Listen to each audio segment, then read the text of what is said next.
നമസ്കാരം, ഞാൻ doctor Anjali. I N Ayurveda consultant working with Ayush Shakti in Mumbai. പല ആളുകൾക്കും അറിയാത്തൊരു കാര്യമാണ്, നമ്മൾ കുക്ക് ചെയ്യുന്ന സമയത്തും നമ്മൾ പാചകം ചെയ്യുന്ന സമയത്തും അല്ലെങ്കിൽ നമ്മൾ കിച്ചണിൽ ഓരോ കാര്യങ്ങൾ ചെയ്യുമ്പോഴും പലതരം തെറ്റുകൾ നമ്മൾ ചെയ്യാറുണ്ട്. ഈ തെറ്റുകൾ കൊണ്ട് തന്നെ നമ്മൾ ഉണ്ടാക്കുന്ന ഭക്ഷണത്തിൻ്റെ ശരിയായിട്ടുള്ളൊരു ന്യൂട്രീഷണൽ വാല്യൂ നമ്മുടെ ശരീരത്തിൽ കിട്ടാറുമില്ല. ഇന്നത്തെ വീഡിയോയിൽ ഞാൻ പറയാൻ പോകുന്നത്, അങ്ങനെ നമ്മൾ അറിഞ്ഞിട്ടാണെങ്കിലും അല്ലെങ്കിൽ അറിയാതെയാണെങ്കിലും ചെയ്യുന്ന പലതരം തെറ്റുകൾ എന്തൊക്കെയാണ്, അതിനെ നമുക്ക് എങ്ങനെയൊക്കെ മാറ്റാനായിട്ട് സാധിക്കും, അതിലൂടെ നമ്മുടെ ഓരോ ഭക്ഷണത്തിൻ്റെയും നല്ലൊരു ന്യൂട്രീഷണൽ വാല്യൂ നമുക്ക് എങ്ങനെയൊക്കെ കിട്ടാം എന്നുള്ള എല്ലാ കാര്യങ്ങളുമാണ്. അപ്പോൾ വീഡിയോ മുഴുവനായിട്ട് കാണാനായിട്ട് ശ്രദ്ധിക്കുക. കാരണം എന്നാലും നിങ്ങൾക്ക് നല്ലൊരു അറിവ് കിട്ടുള്ളൂ, എന്തൊക്കെയാണ് നമ്മൾ ചെയ്യുന്നത് എന്നുള്ള കാര്യങ്ങൾ മനസ്സിലാക്കാനും സാധിക്കുള്ളൂ. അപ്പോൾ നമുക്ക് വീഡിയോയിലേക്ക് കിടക്കാം. ആദ്യമായിട്ട് തന്നെ നമ്മൾ പൊതുവായിട്ട് നമ്മൾ ഭക്ഷണത്തിൽ ഉപയോഗിച്ച് വരുന്നൊരു പച്ചക്കറിയിൽ നിന്ന് തന്നെ തുടങ്ങാം. മറ്റൊന്നുമല്ല, തക്കാളി. തക്കാളിയിൽ എന്തൊക്കെ തെറ്റുകളാണ് നമ്മൾ ചെയ്യുന്നതെന്ന് ചോദിച്ചു കഴിഞ്ഞ് കഴിഞ്ഞാൽ, പല ആളുകളും കണ്ടിട്ടുണ്ടാകും തക്കാളി അവരുടെ ഫുഡിൽ സാൻഡ്വിച്ച് പോലെ ഉണ്ടാക്കിയിട്ട് അല്ലെങ്കിൽ നമ്മൾ സാലഡൊക്കെ ഉണ്ടാക്കുന്ന സമയത്ത് മുറിച്ച് നമ്മൾ കഴിക്കാറൊക്കെ ഉണ്ട്. കാരണം അത് കഴിക്കാൻ നല്ല ടേസ്റ്റാണ്.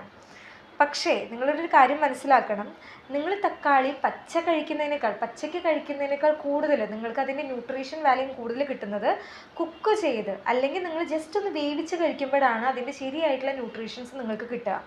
അപ്പോൾ പലരും പറയുന്നത് നിങ്ങൾക്ക് കേൾക്കാൻ പറ്റും, പച്ചക്കറികളാണെങ്കിലും പഴങ്ങളാണെങ്കിലും പച്ചയ്ക്ക് കഴിക്കുമ്പോഴാണ് നമുക്ക് നന്നായിട്ട് ന്യൂട്രീഷൻ വാല്യൂ ഒക്കെ കിട്ടുക, അതിൽ നിന്നാണ് പോഷകഗുണങ്ങൾ നന്നായിട്ട് കിട്ടുക എന്നുള്ളൊരു കാര്യം ശരിയാണ്, അല്ലാന്നല്ല പറയുന്നത്. പക്ഷേ ഇവിടെ നമ്മൾ തക്കാളിയുടെ കാര്യം എടുക്കുകയാണെങ്കിൽ അത് കുറച്ചൊന്ന് വ്യത്യാസമാണ്. റിസർച്ച് സ്റ്റഡീസ് പറയുന്നത്, തക്കാളി ഒന്ന് ജസ്റ്റ് നമ്മളൊന്ന് വേവിച്ച് കഴിക്കുന്നതിലൂടെ അതിലടങ്ങിയിരിക്കുന്ന ലൈക്കോപ്പിൻ എന്ന് പറയുന്ന ഘടകം ജസ്റ്റ് ഒന്ന് മാറും. അതിൻ്റെ ഘടകം ചേഞ്ച് ആവാനും ഇത് നമ്മുടെ ശരീരത്തിൽ പെട്ടെന്ന് തന്നെ ദഹിക്കുന്നതിനും വളരെയധികം ഈസി ആയിട്ടുള്ളൊരു കാര്യം കൂടിയായിരിക്കും.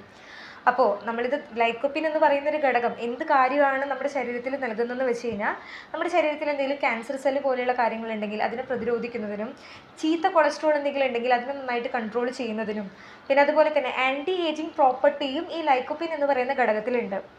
അപ്പോൾ നമ്മൾ പലരും വിചാരിക്കും തക്കാളിയിൽ നന്നായിട്ട് വൈറ്റമിൻ സി എല്ലാം ഉള്ളതല്ലേ എന്നുള്ളൊരു കാര്യം. ശരിയാണ്, തക്കാളിയിൽ നല്ല വൈറ്റമിൻ സി ഉള്ളത് പച്ചയ്ക്ക് കഴിക്കുമ്പോഴാണ് കിട്ടുക. പക്ഷേ നമ്മളത് കുക്ക് ചെയ്ത് കഴിക്കുമ്പോഴായിരിക്കും അത് പെട്ടെന്ന് ദഹിക്കാനായിട്ട് നമുക്ക് ഈസി ആകുക. നിങ്ങൾ പച്ചയ്ക്ക് കഴിക്കുകയാണെങ്കിൽ കൂടുതലായിട്ടും നിങ്ങൾക്ക് ആസിഡ് റിഫ്ലക്സ് പോലെയുള്ള കാര്യങ്ങൾ, ദഹന സംബന്ധമായിട്ടുള്ള പ്രശ്നങ്ങൾ അങ്ങനെ വരുന്നതിന് വളരെ കാരണമായതുകൊണ്ട് നിങ്ങൾ കൂടുതലും തക്കാളി കഴിക്കുന്ന സമയത്ത് ജസ്റ്റ് ഒന്ന് കുക്ക് ചെയ്ത് കഴിക്കാനും കൂടി ശ്രദ്ധിക്കുക. രണ്ടാമത്തെ ഒരു തെറ്റാണ്, നമ്മൾ ഭക്ഷണം കുക്ക് ചെയ്യുന്ന സമയത്ത് ഉണ്ടാക്കുന്ന സമയത്ത് ചെയ്യുന്ന ചില തെറ്റുകൾ. പണ്ട് മുതലേ പല ആളുകളും ശീലിച്ച് വന്ന ഒരു മെത്തേഡൊക്കെ ഉണ്ടാവും. അതായത് ഇങ്ങനെ കുക്ക് ചെയ്താൽ മാത്രമേ ശരിയായിട്ട് കുക്കാവുള്ളൂ, ഭക്ഷണം അങ്ങനെ കിട്ടുള്ളൂ എന്നുള്ള കുറേ കാര്യങ്ങൾ. പക്ഷെ അതിപ്പോഴും ശരിയാകണം എന്നില്ല. ചില ആളുകളൊക്കെ ഉണ്ട് നന്നായിട്ട് ഹെൽത്തി ആയിട്ട് ഫുഡ് കഴിക്കണം എന്ന് വിചാരിച്ച് എപ്പോഴും എല്ലാ ഭക്ഷണങ്ങളും വേവിച്ച് കഴിക്കുന്ന പല ആളുകൾ. ഇപ്പോൾ നിങ്ങൾ പല പച്ചക്കറികളാണെങ്കിലും നന്നായിട്ട് വേവിച്ച് കഴിക്കുന്നതിലൂടെ അതിലടങ്ങിയിരിക്കുന്ന പല പോഷക ഗുണങ്ങളും നഷ്ടപ്പെടാനുള്ള വളരെ ചാൻസസ് ഉണ്ട്. പഠനങ്ങൾ പറയുന്നത്, നമ്മൾ പച്ചക്കറികൾ നന്നായിട്ട് വേവിക്കുന്ന സമയത്ത് അതിലടങ്ങിയിരിക്കുന്ന വൈറ്റമിൻ സി അതുപോലെ വൈറ്റമിൻ ബി എന്ന് പറയുന്ന വൈറ്റമിൻസ് നന്നായിട്ട് നഷ്ടപ്പെടാനുള്ള സാധ്യതയുണ്ട്. കാരണം ഈ വൈറ്റമിൻ സി, ബി എന്ന് പറയുന്ന കാര്യങ്ങളെല്ലാം ഒരു വാട്ടർ സൊല്യൂബിൾ ആയിട്ടുള്ള വൈറ്റമിൻസ് ആണ്. അപ്പോൾ നന്നായിട്ട് വേവിച്ച് കഴിയുമ്പോൾ എന്താ ഉണ്ടാവുക, ഇതിലടങ്ങിയിരിക്കുന്ന വൈറ്റമിൻ സി വെള്ളത്തോടൊക്കെ അങ്ങനെ പോകും. പക്ഷെ നിങ്ങൾ ആ വേവിച്ചിട്ടുള്ള പച്ചക്കറിയുടെ വെള്ളം ഒരു സൂപ്പ് പോലെയാണ് കഴിക്കുന്നതെങ്കിൽ അതൊരു ഹെൽത്തി ആയിട്ടുള്ള ഒരു നല്ലൊരു കാര്യമാണ്. കാരണം നിങ്ങൾ വേവിച്ചിട്ടുള്ള പല വൈറ്റമിൻസും നിങ്ങൾക്ക് ആ സൂപ്പോട് കൂടി നിങ്ങൾ ഉള്ളിലേക്ക് കഴിക്കുകയാണ് ചെയ്യുക. പക്ഷെ മറ്റു പലരും ചെയ്യും, വേവിച്ച് കഴിഞ്ഞ് കഴിഞ്ഞാൽ പച്ചക്കറി മാത്രം എടുക്കും, വെള്ളത്തിന് അങ്ങോട്ട് കളയും. അതൊരു തെറ്റായിട്ടുള്ളൊരു പ്രവണതയാണ്. ഇപ്പോൾ നിങ്ങൾക്ക് വേവിച്ചിട്ടേ കഴിക്കണ്ടൂ, ഞങ്ങൾക്ക് നല്ല ഹെൽത്തി ആയിട്ട് കഴിക്കണം, വേവിച്ചാലേ നമുക്ക് കഴിക്കാൻ പറ്റുള്ളൂ എന്നുള്ളവരാണെങ്കിൽ നിങ്ങൾ പച്ചക്കറി വേവിക്കുക. വേവിച്ചതിന് ശേഷം ആ വെള്ളം കളയാതെ നിങ്ങളിപ്പോൾ എന്തെങ്കിലും മറ്റു കറികളൊക്കെ ഉണ്ടാക്കുകയാണെങ്കിൽ ആ കറികളിലേക്ക് വെള്ളം ഉപയോഗിക്കുക. അല്ലെങ്കിൽ നിങ്ങൾ ചപ്പാത്തി ഉണ്ടാക്കുന്ന സമയത്ത് ചപ്പാത്തിയിലേക്ക് വെള്ളം ഒഴിക്കുന്നതിന് പകരം ഈ വേവിച്ച പച്ചക്കറിയുടെ വെള്ളം അത് ഉപയോഗിച്ച് നിങ്ങൾ ചപ്പാത്തി പരത്താനായിട്ട് ശ്രദ്ധിക്കുക. മറ്റു പലർക്കും വേറൊരു ഓപ്ഷൻ തരികയാണെങ്കിൽ, വേവിച്ചേ കഴിക്കൂ എന്നുള്ളവർക്കാണെങ്കിൽ നിങ്ങൾ ജസ്റ്റ് ഒന്ന് വേവിച്ചിട്ട് നിങ്ങളൊരു സ്റ്റീം ചെയ്ത് കഴിക്കാനായിട്ട് ശ്രദ്ധിക്കുക. അല്ലെങ്കിൽ ജസ്റ്റ് ഒന്നൊരു പാനിൽ വെറുതെ ഒന്ന് ചൂടാക്കിയിട്ട് അങ്ങനെ നിങ്ങൾക്ക് കഴിക്കാം. അപ്പോൾ ഈ ഒരു ഓപ്ഷനും കൂടി നിങ്ങൾ ശ്രദ്ധിക്കുകയാണെങ്കിൽ നിങ്ങൾക്ക് അതിൻ്റെ പ്രോപ്പറായിട്ടുള്ള എല്ലാ പോഷക ഗുണങ്ങളും നിങ്ങൾക്ക് അതിലൂടെ കിട്ടുന്നതായിരിക്കും. മൂന്നാമത്തെ ഒരു തെറ്റായിട്ടുള്ളൊരു കാര്യം, അല്ലെങ്കിൽ കുറച്ച് ആളുകൾ ചെയ്യുന്ന തെറ്റായിട്ടുള്ളൊരു കാര്യമാണ് സീറോ ഫാറ്റ് ഡയറ്റ് അല്ലെങ്കിൽ ലോ ഫാറ്റ് ഡയറ്റ് എന്നൊക്കെ പറഞ്ഞിട്ട് പലരും ചെയ്യുന്നവർ കാണാനായിട്ട് സാധിക്കും. അതായത് പച്ചക്കറി മാത്രമേ കഴിക്കുള്ളൂ, സാലഡ് മാത്രമേ കഴിക്കുള്ളൂ, വെജിറ്റബിൾ സൂപ്പ് മാത്രമേ കുടിക്കുള്ളൂ എന്നൊക്കെ വിചാരിച്ച് ചെയ്യുന്നവർ. അപ്പോൾ പലരും വിചാരിക്കും ഇതൊക്കെ ആര് ചെയ്യാനാണെന്ന്. ചെയ്യുന്ന ആളുകളും ഉണ്ട്. ഹൈഫൈ സൊസൈറ്റി അല്ലെങ്കിൽ വെയിറ്റ് ലോസ് ഒക്കെ ചെയ്യണം എന്നൊക്കെ വിചാരിച്ച് ചെയ്യുന്ന പല ആളുകളും കണ്ടുവരുന്നതാണ്. ഇങ്ങനെ ഒന്നും കഴിക്കാതെ വെജിറ്റബിൾസ് മാത്രം കഴിച്ച് നടക്കുന്നവർ. അവർ വിചാരിച്ചിരിക്കുന്നത് ഭയങ്കര ഹെൽത്തി ആണ് എന്നാണ്. പക്ഷെ അത് തെറ്റായിട്ടുള്ളൊരു ധാരണയാണ്. അത് വളരെയധികം തെറ്റായിട്ടുള്ളൊരു പ്രവണതയാണ് നിങ്ങൾ ചെയ്യുന്നത്. കാരണം നമ്മുടെ ശരീരത്തിൽ പല വൈറ്റമിൻസ് അതുപോലെ തന്നെ പല ഹോർമോൺസും ശരിയായിട്ടുള്ള രീതിയിൽ പ്രവർത്തിക്കണം എന്നുണ്ടെങ്കിൽ ഫാറ്റ് എന്ന് പറയുന്നൊരു കണ്ടൻറ്റിന് വളരെയധികം റോളാണുള്ളത്. ഒരു എക്സാമ്പിൾ പറയുകയാണെങ്കിൽ, നിങ്ങളൊരു പൂട്ടും താക്കോലും എടുത്തു. ഈ പൂട്ട് തുറക്കണം എന്നുണ്ടെങ്കിൽ താക്കോലിൻ്റെ അത്യാവശ്യമുണ്ട്, അല്ലെങ്കിൽ തുറക്കാനായിട്ട് സാധിക്കില്ല. അതുപോലെ തന്നെയാണ് ഈ ഫാറ്റ് എന്ന് പറയുന്നതാണ് താക്കോല്. ഈ പൂട്ടെന്ന് പറയുന്നത് ചിലതരം വൈറ്റമിൻസ് ഉണ്ട്. Vitamin A, D, E, K. ഈ പറയുന്ന വൈറ്റമിൻസ് നമ്മുടെ ശരീരത്തിൽ കഴിച്ചിട്ട് നമ്മളത് പ്രോപ്പറായിട്ട് നമ്മുടെ ശരീരത്തിൽ ദഹിക്കണം, അല്ലെങ്കിൽ ശരിയായിട്ടുള്ള രീതിയിൽ പ്രവർത്തിക്കണം എന്നുണ്ടെങ്കിൽ ഫാറ്റ് ഉണ്ടായാൽ മാത്രമേ നടക്കുള്ളൂ. അല്ലെങ്കിൽ നമ്മൾ കഴിച്ചത് മുഴുവൻ ദഹിച്ച് മലത്തിലൂടെ പോവുകയാണ് ചെയ്യുക. നമ്മുടെ ശരീരത്തിൽ പ്രത്യേകിച്ചൊരു എഫക്റ്റ് തരില്ല. അപ്പോൾ നിങ്ങൾ അടുത്ത പ്രാവശ്യം നിങ്ങൾ ഹെൽത്തിയാണ്, സാലഡൊക്കെ കഴിക്കുന്നത്, പച്ചക്കറി മാത്രം കഴിക്കുന്നത് എന്ന് വിചാരിച്ച് നടക്കുന്നവരാണെങ്കിൽ നിങ്ങളങ്ങനെ ചെയ്യാതിരിക്കുക. നിങ്ങളിപ്പോൾ സാലഡൊക്കെ കഴിക്കുകയാണെങ്കിൽ നിങ്ങൾ കഴിച്ചോളൂ, കുഴപ്പമൊന്നുമില്ല. പക്ഷെ അതിൻ്റെ കൂടെ നിങ്ങൾ കോൾഡ് പ്രസ് കോക്കനട്ട് ഓയിൽ അല്ലെങ്കിൽ കോൾഡ് പ്രസ് ആയിട്ടുള്ള ഒലീവ് ഓയിൽ, സൺഫ്ലവർ ഓയിൽ എന്നിവ എന്തെങ്കിലും ജസ്റ്റ് ഒന്ന് ഡ്രസ്സിങ് പോലെ ഇടാനോ, അല്ലെങ്കിൽ നിങ്ങളുടെ ഫുഡിൽ അവക്കാഡോ എന്ന് പറയുന്നതിലും നാച്ചുറൽ ആയിട്ടുള്ളൊരു ഫാറ്റാണ്. അതുപോലെ ബദാം, നമ്മുടെ മത്തങ്ങയുടെ കുരു, മറ്റേ സൂര്യകാന്തിയുടെ കുരു, അതുപോലെ തന്നെ ഫ്ലാക്സ് സീഡ് എന്നീ പറയുന്ന കാര്യങ്ങൾ നിങ്ങളുടെ ഫുഡിൽ വളരെ മിനിമം ആയിട്ടുള്ള എമൗണ്ടിലും കൂടി ഉൾപ്പെടുത്താനായിട്ട് ശ്രദ്ധിക്കുക. കാരണം ഈ പറഞ്ഞ കാര്യങ്ങളിലും നാച്ചുറൽ ആയിട്ടുള്ളൊരു ഫാറ്റ് അടങ്ങിയിട്ടുണ്ട്. അപ്പോൾ നിങ്ങൾ ഓവറായിട്ട് കൂടുതലായിട്ട് കഴിക്കണം എന്നല്ല പറയുന്നത്. നമ്മുടെ ശരീരത്തിൽ എത്രയ്ക്കാണ് വേണ്ടത് അത്രയും അളവിൽ നമ്മൾ കൊടുക്കേണ്ടതും ഇമ്പോർട്ടൻ്റ് ആയിട്ടുള്ളൊരു കാര്യമാണ്. രണ്ടാമത്തെ ഒരു തെറ്റാണ് നമ്മൾ വെളുത്തുള്ളിയിൽ ചെയ്യുന്നത്. പലതരം ആളുകളും അല്ലെങ്കിൽ എല്ലാവരും നമ്മൾ കുക്ക് ചെയ്യുന്ന സമയത്ത് ഉപയോഗിക്കുന്ന ഒരു മെയിൻ ആയിട്ടുള്ളൊരു കാര്യമാണ് വെളുത്തുള്ളി. ഈ വെളുത്തുള്ളി നമ്മൾ ആഡ് ചെയ്യുന്ന സമയത്ത് നമ്മുടെ ഫുഡിന് നന്നായിട്ട് ടേസ്റ്റ് കൊടുക്കാനും പലതരം ആരോഗ്യ ഗുണങ്ങളാണ് വെളുത്തുള്ളിക്കുള്ളത്. അപ്പോൾ ഈ വെളുത്തുള്ളിയിൽ ഒരു അലിസിൻ എന്ന് പറയുന്നൊരു കോമ്പൗണ്ട് ഉണ്ട്. ഈ അലിസിൻ എന്ന് പറയുന്നൊരു കോമ്പൗണ്ടാണ് നമ്മൾ ഫുഡിൽ നമ്മുടെ നല്ലൊരു ടേസ്റ്റ് കിട്ടുന്നതിനും പലതരം ആരോഗ്യ ഗുണങ്ങൾ തരുന്നതും ഈ അലിസിൻ എന്ന് പറയുന്ന കോമ്പൗണ്ടാണ്. അപ്പോൾ എല്ലാവരും എന്താ ചെയ്യുക, നമ്മൾ അടുപ്പത്ത് എണ്ണ ചൂടാക്കാനായിട്ട് വെക്കും, വെളുത്തുള്ളി അരിയും, അപ്പം തന്നെ നമ്മളത് എണ്ണയിലങ്ങോട്ട് ഇടും. അപ്പം തന്നെ നമ്മൾ അരിഞ്ഞിങ്ങനെ എണ്ണയിൽ ഇടുന്ന സമയത്ത് അതിലടങ്ങിയിരിക്കുന്ന ഈ അലിസിൻ്റെ കോമ്പൗണ്ട് നഷ്ടപ്പെടുന്നതിനും നമ്മുടെ ഫുഡിൻ്റെ ടേസ്റ്റ് ആണെങ്കിലും ആ ഉപയോഗം ഹെൽത്ത് ബെനിഫിറ്റ്സ് ആണെങ്കിലും അത് പതുക്കെ നമുക്ക് കിട്ടാതെയാകും.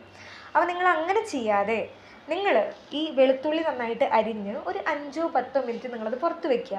അങ്ങനെ പുറത്ത് വെച്ചതിന് ശേഷം നിങ്ങൾ എണ്ണയിലിട്ട് കുക്ക് ചെയ്ത് നിങ്ങൾ എങ്ങനെയാണ് ഉപയോഗിക്കുന്നത് അതുപോലെ ഉപയോഗിച്ച് കഴിഞ്ഞ് കഴിഞ്ഞാൽ അതിൻ്റെ നമുക്ക് യഥാർത്ഥ ഒരു ടേസ്റ്റ് കിട്ടാനും അതുപോലെ തന്നെ അതിൻ്റെ ആരോഗ്യ ഗുണങ്ങൾ നമുക്ക് കിട്ടുന്നതിനും വളരെയധികം സഹായിക്കുന്ന ഒരു കാര്യം കൂടിയാണ്. അഞ്ചാമത്തെ ഒരു തെറ്റാണ് നമ്മൾ പരിപ്പ് പയറ് വർഗ്ഗങ്ങൾ നമ്മൾ ഭക്ഷണത്തിൽ ഉൾപ്പെടുത്തുന്ന സമയത്ത് ചെയ്യുമ്പോൾ ശ്രദ്ധിക്കാത്ത കുറച്ച് കാര്യങ്ങൾ. അപ്പോൾ എനിക്ക് തോന്നുന്നു പല ആളുകളാണെങ്കിലും ഈ പയറ് വർഗ്ഗങ്ങൾ നമ്മൾ ഭക്ഷണം കുക്ക് ചെയ്യാൻ പോകുന്നതിന് മുന്നേ എന്തായാലും ഒരു 5-6 മണിക്കൂർ കുതിർത്തിട്ട് തന്നെയാണ് ഉപയോഗിക്കുക. പക്ഷെ പല ആളുകളും അങ്ങനെ ചെയ്യാറുമില്ല. ഇപ്പം നിങ്ങൾ എന്തായാലും നിങ്ങൾ പരിപ്പ് വർഗ്ഗങ്ങളാണെങ്കിലും പയറുവർഗ്ഗങ്ങളാണെങ്കിലും കുക്ക് ചെയ്യുന്നതിന് 5-6 മണിക്കൂർ, ഇപ്പോൾ പരിപ്പൊക്കെ ആണെങ്കിൽ ഒരു അരമണിക്കൂറോ 1 മണിക്കൂറോ മുന്നേ നിങ്ങൾ ജസ്റ്റ് ഒന്ന് കുതിർത്തിട്ട് ഉപയോഗിക്കാനായിട്ട് ശ്രദ്ധിക്കുക. അതിങ്ങനെ നിങ്ങൾ ചെയ്യുന്ന സമയത്ത് നിങ്ങൾ ശ്രദ്ധിച്ചാൽ അറിയാൻ പറ്റും. ഇപ്പോൾ ഈ പരിപ്പൊക്കെ ആണെങ്കിൽ നിങ്ങൾ കുറച്ച് നേരം കുതിർക്കുമ്പോൾ വെള്ളത്തിൽ ചെറിയൊരു പത പോലെ നിങ്ങൾക്ക് കാണാനായിട്ട് സാധിക്കും. ഈ പത എന്ന് പറയുന്നത് മറ്റൊന്നുമല്ല, ഈ പരിപ്പ് പയറ് വർഗ്ഗങ്ങളിൽ അടങ്ങിയിട്ടുള്ള ആൻറ്റി ന്യൂട്രിയൻസിൽ അടങ്ങിയിട്ടുള്ള മെയിൻ ആയിട്ടുള്ളൊരു ഘടകമാണ് ഫൈറ്റേറ്റ്സ് എന്ന് പറയുന്നൊരു കാര്യം. ഈ ഫൈറ്റേറ്റ്സ് എന്ന് പറയുന്ന കാര്യം വെള്ളത്തിലേക്ക് ഇറങ്ങി വരികയാണ് ചെയ്യുക. ഇപ്പം നമ്മൾ ഈ പരിപ്പ് വർഗ്ഗങ്ങൾ അല്ലെങ്കിൽ പയറ് വർഗ്ഗങ്ങൾ നന്നായിട്ട് കുതിർത്തില്ല എന്നുണ്ടെങ്കിൽ ഇതിൽ ഈ ഫൈറ്റേറ്റ് എന്ന് പറയുന്ന കാര്യങ്ങൾ നന്നായിട്ട് കൂടി നിൽക്കും. ഇവ കൂടി നിന്നാൽ എന്ത് കാര്യമാണ് ഉണ്ടാവുകയെന്ന് വെച്ച് കഴിഞ്ഞാൽ, ഇപ്പം നമ്മൾ ഈ കഴിക്കുന്ന ഭക്ഷണങ്ങളിൽ അയൺ അതുപോലെ സിങ്ക് എന്ന് പറയുന്ന പല കാര്യങ്ങളും ഉണ്ട്. അപ്പോൾ ഫൈറ്റേറ്റ് നന്നായിട്ട് കൂടി നിൽക്കുമ്പോൾ നമ്മുടെ ശരീരത്തിലേക്ക് നമ്മൾ കഴിച്ചിട്ടുള്ള ഈ ഭക്ഷണത്തിൽ നിന്ന് അയൺ അതുപോലെ സിങ്കിൻ്റെ പ്രോപ്പറായിട്ടൊരു അബ്സോർപ്ഷൻ നടക്കില്ല.